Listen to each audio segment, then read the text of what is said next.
What's up, everybody? Welcome to another edition of the Wheeler Podcast. It is Tuesday, February 11th, 2020. Today's the day. Pitchers and catchers finally report to spring training. And with that being said, MLB, Major League Baseball, is breaking the news today. The commissioner and the board of directors, whatever you want to call it, MLB as a collective whole is trying to propose a 14-team playoff, which would include and not limited to a 3-game series between wild card teams. So we no longer will we have the game 163 to determine the wild card teams and whatever. And with that, 2 clubs from each league will draft their opponent. They'll be able to pick their opponent. And like I said, this is just a proposal, but this is a huge game changer for the game of baseball. A game that doesn't change much. Honestly, baseball has been one of those sports that's really stayed true to its style for the last, 80, even 100 years, and just has for the most part, kept true to what they do, and doesn't really change the landscape too often. However, finally, MLB is trying to reinvent themselves. And I think it's awesome. I think that the draft idea and the 3-game series idea is amazing, because once you play game 1, game 2 is an elimination game, and that makes for more viewership.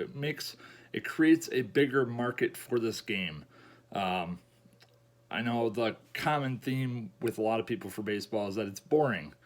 And, maybe this will give that a boost in a lot of people's eyes. Maybe this will make the game fun to watch again. And I'm excited. I hope that they actually go through with this. Initially, wasn't sure about the idea, wasn't sure what I thought about the idea of doing 14 teams in a playoff. I thought it was kind of dumb, but the more I thought about it, and with the format that they're doing it with, I think it's a brilliant idea to broaden the sport a little bit, make the season a little bit longer. I know it's a long season as it is. However, what's a few more games? I mean, to be honest, I think this will make September and October the most exciting months of the year with baseball. I am with the select group of people that does get kind of worn out halfway through the season, because I'm like, oh man, this is such a long year. But I still stay true to the game of baseball throughout, and come September and October, people start to rev their engines a little bit more, start to get it more into the game again. And I think it's awesome that the game of baseball and the commissioner is trying to change up how baseball goes and how it is played. I think it's awesome. But yeah, today's the day. Pitchers and catchers finally are reporting to spring training. Baseball's in the air. The snow is starting to melt. It's going to be cold here this week, but we are now officially, as of today, that much closer to baseball, which means nice weather, hot dogs, sunshine, and nice green, fresh grass. I'm excited. I hope you are too. The Twins are projected to be in first. I saw a Twitter article posted today that there was some projected standings put out yesterday for teams, and Twins are projected to win the Central by a pretty good margin, and that's kind of what I'm thinking it's going to be, because this team is stacked compared to the rest of the teams in the Central. I know Cleveland is still they're kind of going to be, I think, in a rebuild season. They're still a very good team, however, so I think the Twins will, not easily, but they'll win the Central this season. I know it's only February. We are 8 months out from playoffs, but I think the Twins, I see a lot of great things coming for this ball club. If you've been paying attention in recent days, the Kenta Maeda trade finally went through with a little bit of an adjustment. Gradwell now is, instead of Boston, is going to LA because Boston didn't want him because of the health issues. So they kind of retracted the trade. They've sorted some things out, moved some people around, and now Gradwell is on his way to LA in a trade. And I think LA is just, I don't know. I think they're just adding stock. I don't know what they're going to do with all the players on their team, because obviously in the last few years they have not won a World Series. And, great players only get you so far. Sometimes having all the great players in the world does not win championships. And, to use a good example, Denny Green with the Vikings in '98. We had all the talent in the world, and we lost the NFC Championship. Weird comparison, I know, but you know what? I'm a Minnesota sports fan. You don't have much as far as championship cred for examples to use against other teams. Moving on, NFL, just a little bit of a tidbit of NFL news today. Minnesota Vikings signed Dom Capers. Dom Capers has been in the NFL for 33 years. He is now the senior. Let me get this term right. Hang on. Let me look this up quick. He is the senior defensive assistant. Senior defensive assistant. He's been in the NFL forever, and the Vikings signed him, adding to their coaching staff, adding to their front office staff. And as many of you know, in a few short weeks, but it's actually about 2 months and change out. The NFL draft is in Las Vegas, my favorite city. And the concept that they put is kind of interesting. I don't know if you've heard about this. This was a few weeks ago, but I'm bringing it to you guys today. They are using the Bellagio fountains to transport the draft picks to the stage. It's kind of a weird setup, kind of a weird deal. But they're going to use like boats to transport the draft picks from the strip to the middle of the fountains where the stage will be. This will be a very interesting concept, and I actually am excited to watch this because NFL draft is always a special day for sports fans in general, but this will make it that much more entertaining to see how that works, because it's a weird concept, and those fountains are big, but they're not that big. So I don't know how that's going to all pan out. I personally would not want to be on the strip during the draft because that place is going to be packed. It's going to be insane. But yeah. And also to note, when the draft comes up, I will be having a special podcast for the draft, just going over picks, going over teams. So stay tuned for that, obviously. And since we're on the topic of upcoming things, I have part 2 of my professional wrestling portion of my podcast coming up here in the next week. I will be posting on social media when it'll be dropping. Stay tuned for that. Also, on to NHL news. If you're a Minnesota Wild fan, you might have heard last night. Jason Zucker has been traded to Pittsburgh, but it's not a normal Minnesota trade, which makes me sigh a breath of fresh air, because we got Alex Galchenyuk, who's a pretty good player. It's end of his contract type deal, but it's like he's a great player. Plus, he was a first round draft pick, 3rd overall, I believe. And we got a first round draft pick for this coming draft and a prospect, and we got Pittsburgh's top draft prospect as well on top of that. So I think the Wild made a very good business decision, because getting rid of Jason Zucker is not the most ideal thing. This is like the 5th attempt in the last 2 years to get rid of him, and unfortunately it finally happened. But you know what? Business is business. This is the NHL, and sometimes you got to make some tough business decisions. Him and his wife Carly, I've met them. They're 2 of the nicest people ever. I've had the honor of talking with them a few times, just in person at K-Fan events and Fan HQ events at Ridgedale, stuff like that, and even in Vegas. And they're the nicest people ever.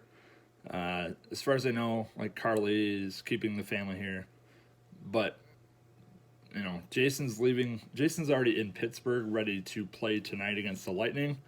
So they move really quick with these trades, and I'm gonna really, really miss having Jason Zucker on this squad.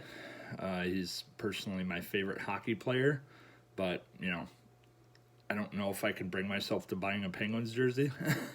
That's not something I really have a hard time buying any other team's merchandise unless it's the Avalanche, because my wife is an Avalanche fan. She's from Colorado.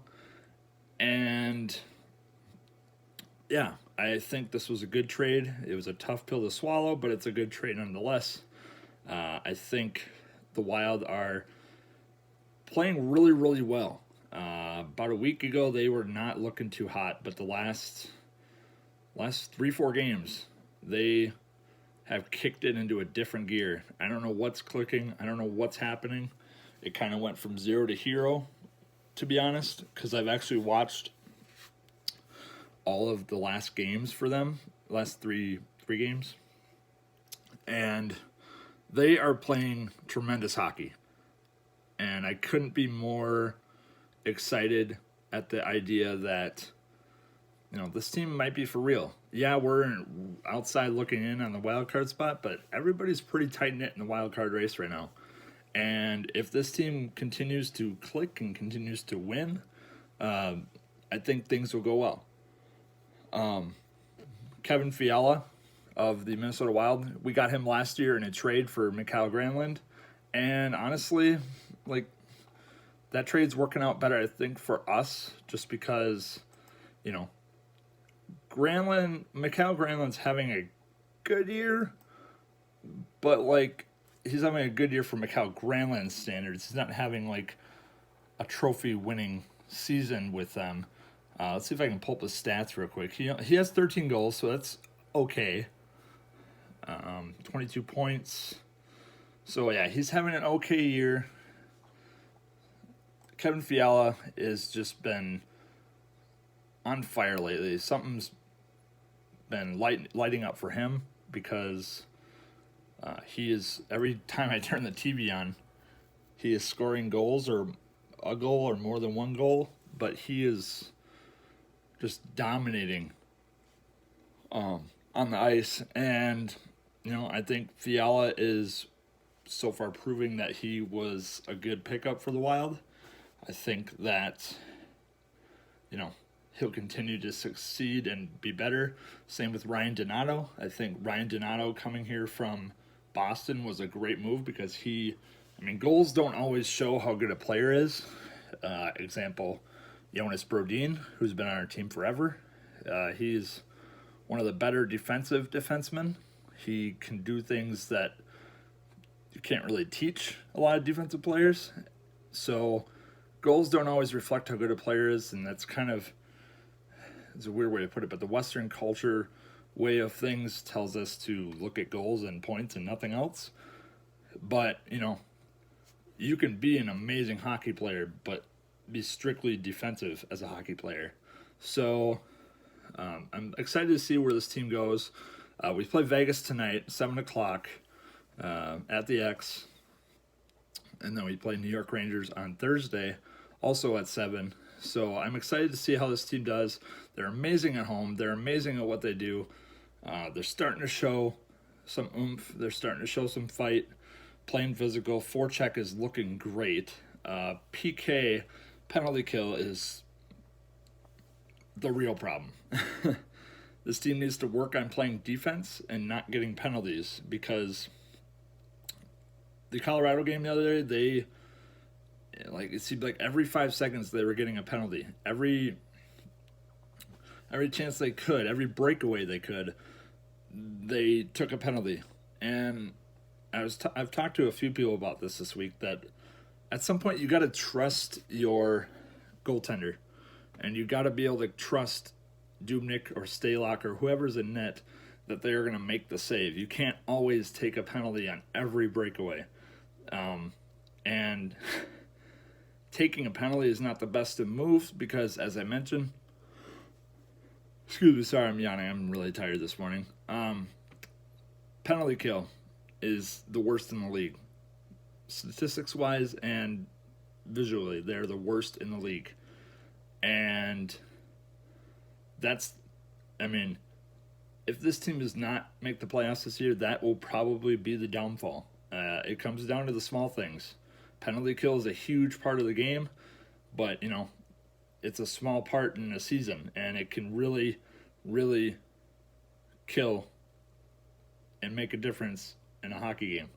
So I'm hoping this team will get better on the both power play and penalty kill, and I just think that the Wild need to play more disciplined. They need to be better. They need to play better. But they're looking sharp. They're looking like they're turning a corner right now, and I'm really loving what I'm seeing from this team. The Colorado game was actually really fun to watch. They showed a lot of fight, had a lot of great chances. But like I said, the penalty kill for them is what ultimately sunk their ship. It cost them dearly, and you know what? You just can't play that kind of hockey. And that's not even typically how the Wild play. We're not that kind of team. So I don't know where this is coming from. Usually we're not that bad on penalty kill. I remember a handful of years ago we were the best team on the penalty kill and we got rid of a bunch of people. Kyle Brodziak, people like that were really good at PK, and just, this team needs to be more disciplined, play better. I'm excited for tonight. Go Wild. Hopefully they beat Vegas. Dubnyk is improving, so we'll see how it goes tonight. As far as the other winter sports teams go here in Minnesota, and this is kind of to wrap up the sports section of this, the Minnesota Timberwolves, they made a splash in the last week and change. It was only a week ago we had a full stacked roster and we started dumping players, and as of last week we decided to clean house and get some new players, and it has made some noticeable changes, but it's only the first couple games in. I'm not getting excited or amped up, but it is an exciting feeling to have change with this team, because there comes a time where you get to a point where this team is not watchable anymore, which they were not. Even as a sports fan and as a basketball fan, I love the sport, just could not watch this team play. And I've watched them play when they're at their worst, and this was worse than that. And it got really, really bad.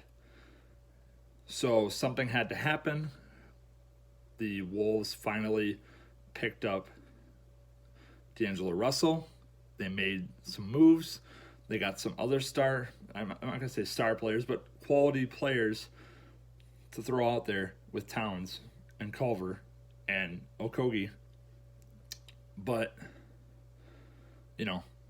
this team can make a dent in this season. I don't know how far they'll get at the end of the season. There's only about 2 months left.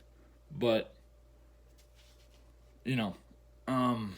eventually you got to make a move, and that's what they did. And I see this team being very good next season, if not this season.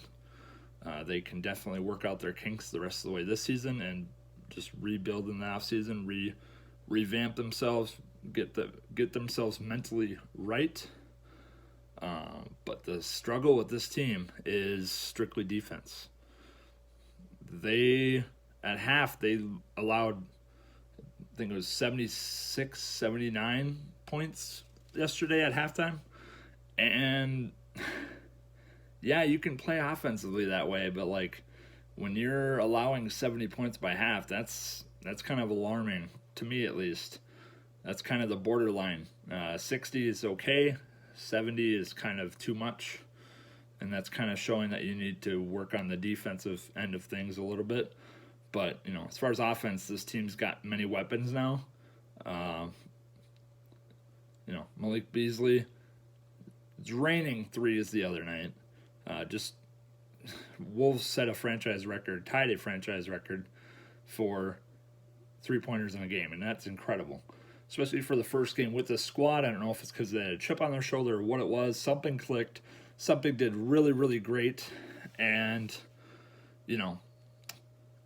it's just amazing to see what this team does and all the things that they are accomplishing with just playing with the team effort. And yesterday was D'Angelo Russell's debut.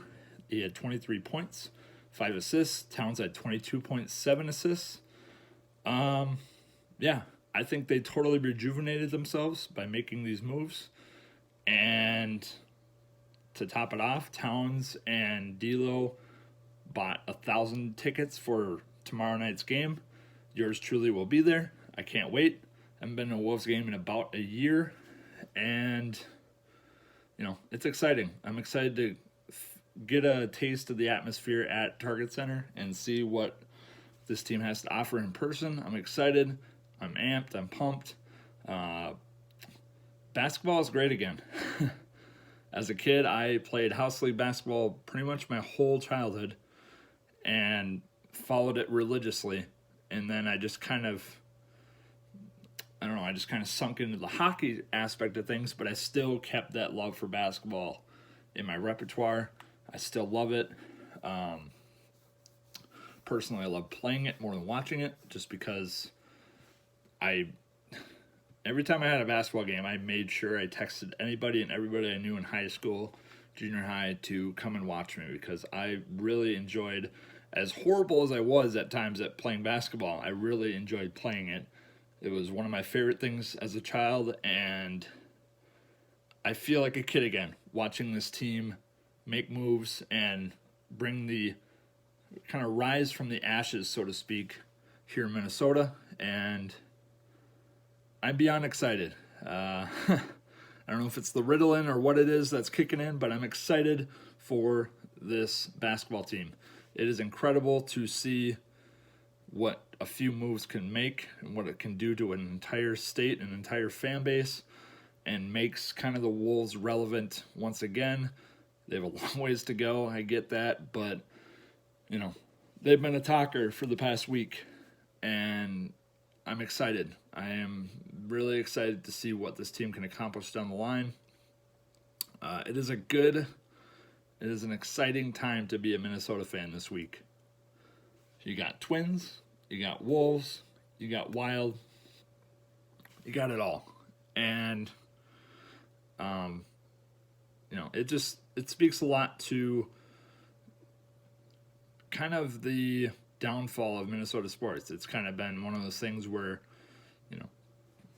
I think a lot of people just got tired of cheering for Minnesota teams, and now you have basically everybody talking. It's been the talker. We've been the talker for a lot of things sports related just in the past week. And I don't remember the last time that we had so many trades, so many moves, so much news within a week, not even a week. The trades, I think, happened for the Wolves on Thursday or Friday, and now all of a sudden we traded Jason Zucker. And, which is fine. We got a good player, we got a good forward for him, and got a pick and a nice draft pick. So it's going to be exciting to see how Minnesota teams fare coming up. But, I love talking about sports with you guys each and every week. I know there's a lot of people that aren't really sports fans that probably, shut it off as soon as I cut to sports. But you know what? It's fine. It is what it is. I'm here to bring you the best in sports. It's what I'm passionate about. I'm working at developing this as much as I can. And I'm excited to bring you some new projects coming up that I'm working on, that I'm actually really trying to stay committed to within my busy schedule of school, work, and everything else. But I'm excited. There's big things coming this year, and it's nice to kind of enjoy the winning atmosphere of sports even when you're not winning. There's a certain feeling that positivity will bring when you're cheering for your favorite teams. And I know a lot of people that know me know that I was a very negative person with these teams for a while. But it just kind of got to a point over, fall, winter season that I'm just like, it's no fun being negative about all this, because it kind of takes the passion out of sports and out of being a sports fan.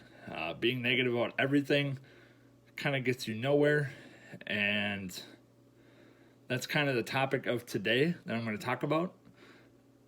Is just briefly is being positive over being negative. One of the biggest setbacks of my life has been lack of optimism. Always saying, I can't do that, I can't do this. And I know I'm not alone in this. I know I'm not the only one that's ever said, hey, I can't do something, or I can't accomplish this. And I think that's kind of set me back more than I can handle in life, in all aspects of my life, just because once you're negative for so long, it starts really eating away at your progress as a person, as a worker, as everything. And really took away from, my focus, my attention, stuff like that. Recently I went to the doctor because I struggled with my ADHD, because I really just couldn't focus in lecture, couldn't focus in class. And they put me back on my medication that I used to be on. And it helps because I can kind of focus on all aspects, not just school. And I'm wanting to bring a more positive vibe to everybody in a state where, everybody's kind of negative about everything, not just sports, but in general. And I know I talked a few weeks ago about putting a positive spin on things, and, at the time, being positive about the Timberwolves and how they were playing was pretty much impossible, because no matter what you are talking about with a team like that, it's all negatives. I don't recall there being any positives as of about a month ago with the Minnesota Timberwolves. There was no positives. There was no outlook on life for them. And, that's kind of why I've kept them out of the loop on sports and all these podcasts, because there just isn't a lot of great things to talk about with a team that's only not even won 20 games this season. And we're already, past the halfway point. So I just think that the biggest struggle, and if I'm getting too personal with you guys, it's whatever, I don't care. The biggest struggle I've dealt with in the last several years of my life, more so lately than ever, is struggling to maintain a positive attitude. And the best thing I've done for myself just in this calendar year alone is maintaining a positive attitude. Changing my mindset. It's not a overnight thing, I get that, but being positive changes every aspect of everything you do. School, being positive that I can pass a class, that I can put my heart and soul into studying and working towards my goals with what I accomplished in school, is a game changer. Coming from somebody that has never, ever been a perfect student. I've gotten A's, B's, and C's, but mostly B's and C's.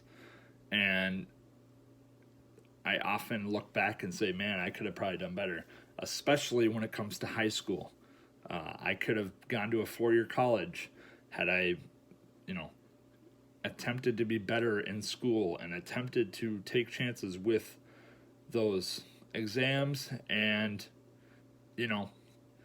it is what it is at this point. But my point to you with all of this is just trying to have a positive outlook on everything, because negativity negativity is such a waste of time.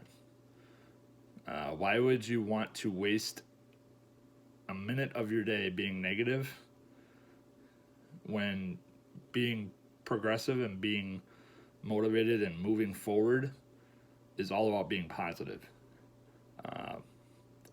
Working out, doing great things with health and all that other stuff took positivity from me, because instead of saying, "Oh, I'm too tired to get up at 5 a.m. to hit the weights or go for a run," instead I just did it, because if you push yourself and you're positive about it, trust me, the results will follow.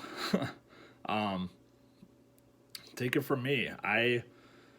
I once saw my weight at 283 a few years ago and said, "No, that's not good enough. I'm gonna change it." And in the course of 2.5 months, I changed it. I was down to 220. So don't say nothing's possible, because everything is possible as long as you have a positive attitude. Yeah, hard work and determination and all that pays off, but you got to have a positive attitude throughout. Positive attitude brings about change, brings about results. Positive attitude brings about creativity. Doing a podcast is full of creative ideas, and you need to be creative with everything you do, in material, content, everything. I take about a full week's worth of time to prep you for, not all, I'll be honest with you, not all, but most of these podcasts. And, all weekend long, constantly, especially this past weekend, all weekend long, I thought, man, I got to learn that. I got to start taking some notes on software. I got to start doing this, because I want to progress with this. I don't want to be doing this on my phone and 2 tablets in front of me and a computer screen. I want to be able to make the most out of this. And if I'm peeling the curtain back too far, I don't care. People know how I do this right now. And, if it means me getting a laptop or something and doing it from there, great, I'll do that, because I'm trying to learn as much about software and trying to learn as much about what I can do to better myself each and every week. And it's all about time management. And trust me, when you don't have a positive attitude, time management is that much harder. If you're negative, you kind of slouch around, you don't get much done, and then you're never satisfied. And if you do get stuff done, you're never satisfied with what you got done. Not saying that doesn't happen with a positive attitude also, but positive attitude at least brings a little bit better satisfaction and acceptance for what you've accomplished. Tomorrow marks 2 years. February 12th, 2018. I was officially declared cancer-free, chemo-free, everything free, as a result of my bone marrow biopsy results coming back. February 12th. It's a big deal. It's a big day for me. And the negativity in me says, man, you shouldn't celebrate that stuff. You shouldn't celebrate February 12th being your chemo/cancer free. You shouldn't celebrate July 6th being your remission cancer free day. You shouldn't celebrate January 26th being chemo being finished anniversary. You shouldn't celebrate that stuff. And I still struggle with the tension back and forth between that, because I never know if I should actually celebrate something like having cancer or something like celebrating having cancer, because both for fear of judgment from others, because as I mentioned on here before, people do rip me for celebrating that stuff. They don't do it out in the open because they don't want to look ethically bad, but I know they do. And, it is what it is. That's fine. And I kind of get where they're coming from, because forever, after I had cancer, I dwelled on the negativity. I dwelled on having cancer and how it brought me down and blah, blah, blah. But in fairness to myself, during that first year and a half, yeah, cancer and chemo took a lot out of me. It took a lot of the fight out of me. You know, I feel great. I feel positive. I feel great about how this year's going to go. I feel really optimistic about this year. So obviously it's a lot different than 2 years ago, but I'm also constantly battling with the negativity, because, as I mentioned before, changing yourself overnight is not doable.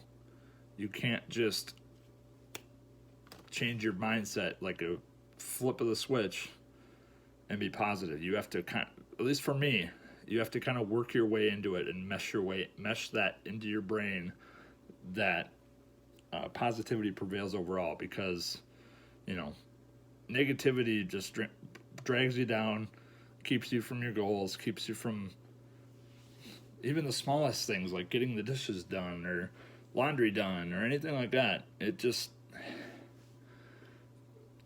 want some more positivity. I don't want people always giving negative stuff, and I don't want to always be feeling negative or thinking negative. So, that's kind of been my working in progress type deal for this year, is working on the I cans instead of the I can'ts, because the I cans is what's going to get me where I need to be, and the I can'ts are going to keep me in one spot running in one place. And I've been running in one place for a good portion of the last 2 years. Now, I got to give myself a little bit of credit because going through chemo kind of did that to me. But, so, there's always that kind of setback. However, I always know I can be better. That's my constant mindset with everything, school, workouts, everything. I always feel like I can be better. I'm always chasing after the guy 5 years from now that's Josh Wheeler. And, maybe one day I'll chase him, maybe one day I won't. You never know. I shouldn't say chase. Maybe one day I'll catch up to him, maybe I won't. But I don't want to catch up to him. I want to keep pursuing the better version of myself. Potential is an amazing thing. Potential is always the highest goal I could ever think of chasing after. Because deep down I feel like, and this is kind of a humble brag, I feel like I kind of have a lot of potential that I'm not taking advantage of right now. So, it's Tuesday, it's the beginning of the week. It was a busy day yesterday, had no time for really anything, but this week is kind of a big week for me, personally. I wanted to, not just because tomorrow's my anniversary for finishing chemo and cancer and getting it out of my body for good, but I want to take a full advantage of this week. I want to, take life, by the throat and choke all the life I can out of it this week. So I am excited to see where this will go this week, but I more so wanted to share that with you and just try and emphasize the power of being positive for everybody, not just me. Being positive changes everything, turns the I can'ts into I cans, and it puts life into a completely different perspective, at least for me. And, I'm hoping that you, as well as me, will pursue to be positive throughout the week. Like I said, I got some exciting things I'm working on here in the next couple weeks. I'm truly, truly excited to share my stories with you going forward. But just remember, be positive, have a positive outlook, and always, always, always be gratuitous to the people that have helped you. Be thankful for everybody that's brought you to the dance and supported you to the dance, because, you can't do this stuff alone, you can't do life alone, and you can't succeed alone. There's always going to be those people that are going to help you and support you and boost you to where you need to be. So, chase after your goals, whatever that may be, small or big, and just make it a great week. Make it a fun week. I will try and keep you guys on a regular schedule with my school and everything. I'm trying to figure out a templated schedule to keep for my podcast each and every week. I will be working on that among many, many other things this week. But stay motivated, as always. And also, don't forget to share and subscribe to this podcast both on YouTube and as well as and the Anchor app and Spotify and all that good stuff. Because, maybe one day I'll reach somebody that needed to hear this. Maybe one day I'll have a big following for podcasts, and I'll be able to spread these words and this positivity and positive energy to everybody else. Because, like I said, what's the fun in being negative? Think about that this week. Have a great week. I love you all, and I will see you next week. Bye.